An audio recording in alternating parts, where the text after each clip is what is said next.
नाक का अगर मांस बड़ा है तो पेशेंट को सांस लेने में तकलीफ होगी, नेजल कॉन्जेशन की शिकायत होगी, साथ में पेशेंट को बार बार छींकें लगेंगी या फिर पेशेंट को साइनोसाइटिस की शिकायत होगी जिसमें नाक में जलन महसूस होगी, नाक में सूजन महसूस होगी, सिर दर्द की शिकायत आएगी। तो ऐसे में होम्योपैथी मेडिसिन REPL आप ले सकते हैं। 73 ड्रॉप्स के नाम से दवाई आती है। इस वीडियो में हम जानेंगे कि इस दवाई के क्या फ़ायदे हैं, क्या नुकसान हैं, ये किन रोगों में इफेक्टिव है, कौन सी होम्योपैथी दवाइयाँ इसमें डली हैं। जानने के लिए वीडियो पूरा देखें। अगर आप हमारे चैनल पर नए हैं तो चैनल को सब्सक्राइब कर लें ताकि आने वाली हेल्थ रिलेटेड वीडियो से आप अपडेटेड रहें। नेजल पोलिप्स एक ऐसी शिकायत होती है जिसमें ब्लॉकेज की समस्या देखने को मिलती है, नेजल कॉन्जेशन की समस्या देखने को मिलती है, ऑब्स्ट्रक्शन के साथ पेशेंट को ब्रीदिंग डिफिकल्टी होती है, सांस लेने में तकलीफ होती है। इसके अलावा एक्यूट राइनाइटिस की शिकायत देखने को मिलती है, एक्यूट कटार या क्रोनिक कटार की शिकायत देखने को मिलती है, पेशेंट को बार बार सर्दी जुकाम लगती रहती है, एलर्जिक राइनाइटिस की शिकायत होती है, धूल मिट्टी से एलर्जी हो जाती है जिसके कारण बार बार छींकें लगेंगी, नाक बहेगा, कई बार आंखों से भी पानी आएगा, नाक में ड्राइनेस महसूस होगी, जलन महसूस होगी और सूजन भी आ जाएगी।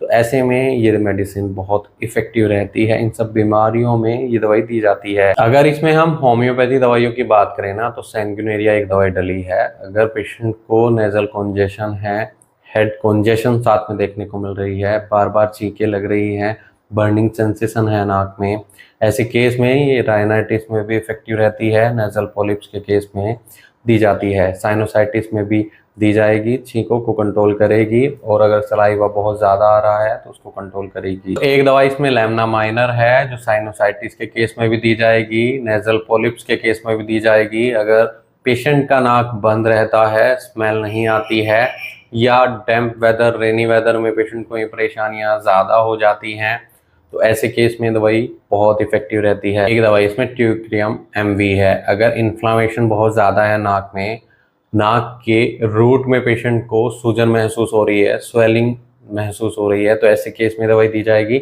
साइनोसाइटिस को ठीक करती है, नेजल पॉलिप्स में इफेक्टिव रहेगी, नाक के मांस को ठीक करने का काम करती है। इसमें थूजा है। अगर शरीर के किसी भी हिस्से में एक्स्ट्रा मांस बढ़ना शुरू हो रहा है, कई बार पेशेंट को मस्से हो जाते हैं, नेजल पॉलिप्स की शिकायत देखने को मिलेगी या पेशेंट को छींकें लग रही हैं, नेजल कंजेशन हो रही है, नाक बंद हो रही है तो ऐसे में ये मेडिसिन बहुत इफेक्टिव रहती है। दोस्तों एक दवाई इसमें कैलकेरिया फ्लोरिका डली है।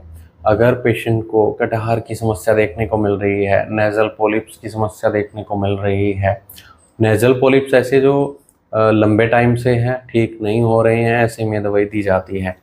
तो इन दवाइयों का एक कॉम्बिनेशन है। अगर आपको ऐसी कोई शिकायत है और आप इस दवाई का सेवन करना चाहते हैं तो एक बार अपने होम्योपैथी डॉक्टर से सलाह जरूर ले लें।